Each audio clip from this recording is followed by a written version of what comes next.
Well, speaking of Labour, super quick, I'll start with you, Holly. I think that we got the Tory conference and the Labour conference coming up shortly. What do you think either, if not both of those leaders need to focus on in their keynote Oh, wow. speeches? Okay.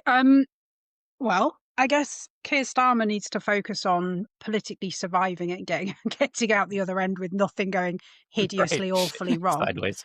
So if I was him, I would make it as short as he possibly can and have a conference that lasts about, say, 40 minutes, and then get off home.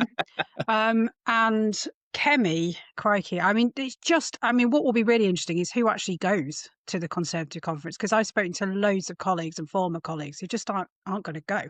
Oh, I remember going to the one when Morale Liz is so Truss low. was briefly prime minister. Oh, it was like going to a funeral. Yeah. I cannot even imagine what it's going to be like this year. Yeah. Yeah, I mean, I presume the Labour conference will be all about what are the people who are the names, like Andy Burnham, the Mayor of Manchester. What's he up to? What are the people who might be replacing? Is Angela Rayner there? Who's she with? It'll all be about the intrigue of what are the people who are in the potential replacement camp of Keir Starmer, what are they up to? So it'll be all that intrigue. For the Tory conference, I mean, just like Holly said, I kind of don't know. Like, it's a bit of like, will Kemi survive is what lots of people seem to talk about. It doesn't seem to be much going on at the moment to suggest there's a formal to get rid of her anytime soon. Possibly they're going to wait till after next year's local elections, see how terrible those are.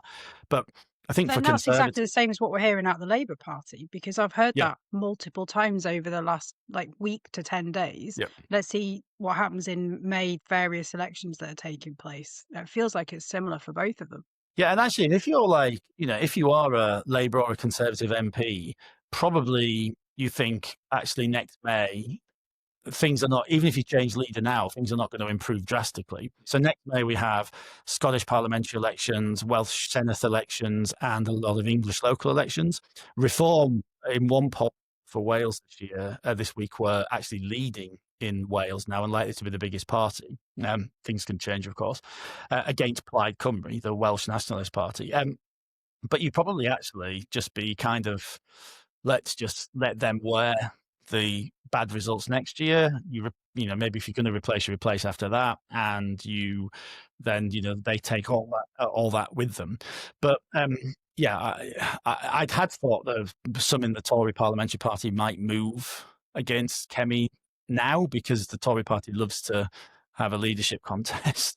But Yeah, it's not fair if Labour are getting a new deputy and we're not having a leadership contest of our own, is it? I mean, that's just unfair. Also, it's been a while now, right? Equal It's been leadership contests for all. It's been a year, 2 years, early. It's been a year, has it? Eternity. So we can't really, But it'll be interesting to see who else speaks and who else. A lot of it will be about who else speaks at the conference. Certainly at the Conservative Party conference, whether that's at fringe stuff or whether it's kind of at the main conference and how well they do or don't do and how well it's received by members. And there'll be a lot of that. Yeah, I mean, there'll be a lot of focus on Robert Jenrick, who weirdly seems to have been quite quiet of late. Am I missing something? Maybe it's because I've been in national parks. I don't really know. I was on holiday last week. But maybe it's he seems to be a bit quiet. But yeah, I mean, it's not a happy time anyway. If you're going to the Labour or the Tory conference, it's not a happy time. And the strange thing about this is ordinarily, if the government of the day is down to 15%, the other opposition party should be having an absolutely incredible conference, right?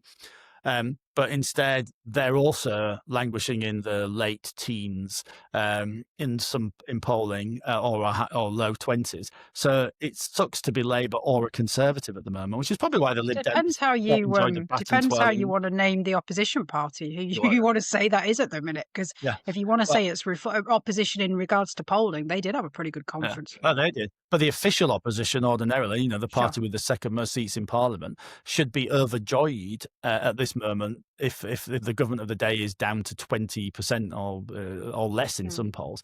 But it's not. It's just a shit time for both of them.